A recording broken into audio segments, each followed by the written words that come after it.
C'est à la Bastide Neuve, l'asile de mes vacances, que commencèrent les plus beaux jours de ma vie.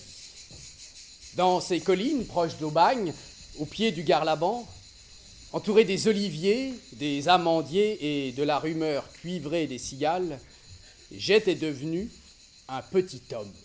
Bon, mais raconte-moi encore les Bartavel. Jamais. Non, jamais nous ne revîmes une Bartavel. Les perdrix royales s'étaient envolées dans une légende où elles sont restées depuis. Hé, l'ami, il ne faut pas toucher les pièges des autres, hein.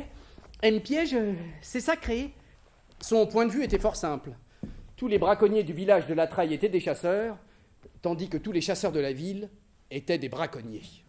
Lily savait tout. Le temps qu'il ferait, les heures et les mœurs du gibier, les sources cachées, les ravins où l'on trouve des champignons, des salades sauvages, des arbousiers. Mon but n'était pas d'augmenter son vocabulaire, mais son admiration.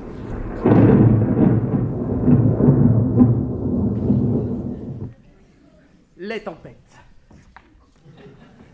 Marcel aura beaucoup à faire cette année, et surtout pour l'orthographe. Tourne-toi doucement. Je vis là-haut, briller dans l'ombre, deux yeux phosphorescents. C'est un vampire? Hé oh! Hé oh! Hé oh! Croix de bois, croix de fer, si je mens, je vais en enfer. Oh, mais ils sont trempés. Trempés comme s'ils étaient tombés à la mer, hein? En un tour de main, nous fûmes nus devant le feu. À la grande joie de mon petit frère Paul. Ben, je dis que les vacances se sont finies, hein. Nous partons dimanche matin. Mais tu sais bien que lundi, c'est la rentrée des classes. Octobre. La rentrée des classes. Non, non, je ne partirai pas. Je ne veux pas y aller. Si on veut me forcer à retourner en ville, je me laisserai mourir de faim. D'ailleurs, j'ai déjà commencé. Je n'ai rien mangé ce matin. Cette nuit, je fais mon baluchon et je veux me cacher dans la grotte sous le taoumé. Mais dans la colline, où c'est que tu vas chercher ta vie? Mes chers parents, surtout, ne vous faites pas de mauvais sang. Ça ne sert à rien. Moi, mon bonheur, c'est l'aventure. Puis j'épinglais ma lettre d'adieu sur l'oreiller. À travers la cloison, j'envoyais un baiser à ma mère. Tu me prends pour qui? Tu apprendras que quand j'ai décidé quelque chose, je le fais toujours. Tu es formidable, hein?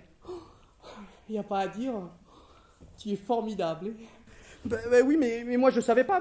Moi des microbes, j'en ai pas, hein? Je me lave que les dimanches. Ah, il ne pouvait pas avoir lu ma lettre, puisque je l'avais retrouvée à sa place.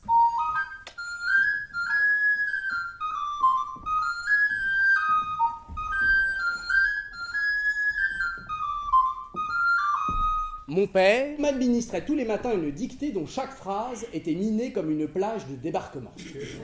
Sujet, verbe, attribut.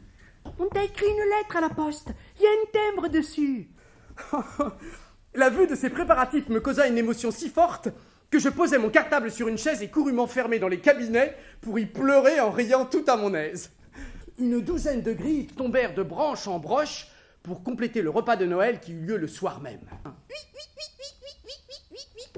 Les cris de souris de la bicyclette de l'oncle Jules. Heureux Noël, mon cher Joseph! Ah, c'est grâce à vous, hein, je peux le dire. Vous vous en êtes donné du mal, hein, pour mon certificat d'études. Hein. Tu es bien gentil, Bouzig, hein, mais tu ne sais pas que nous allons très loin. Ah, aux Acates, plus loin. Au Camoins, plus loin. À la Treille, encore plus loin. Mais après la Treille, il n'y a plus rien. Vous allez venir avec moi, hein, nous allons suivre la berge du canal qui traverse en droite ligne toutes ses propriétés. Dans une demi-heure, vous serez au pied de la Treille. Hein.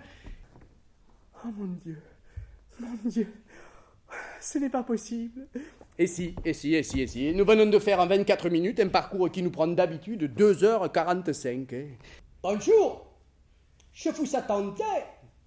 Au cas où je serai absente, ceci vous servira de laisser passer. En là-bas, où allez-vous? Alors ça c'est le comble, hein? Instituteur public, hein? Un instituteur qui pénètre en cachette sur le terrain d'autrui, hein? Ah oui, je leur dis, hein, parce que la prochaine fois, ça se passera à coup de fusil, là, à coup de fusil. Allez, c'est parti, allez. Enfin, voyons, Joseph, On ne peut pas révoquer un fonctionnaire qui a les palmes académiques. On le garde était minable, hein. C'était plus un gratte-cul, c'était un navet. Mais c'est Monsieur Bouzig! Je m'élançais.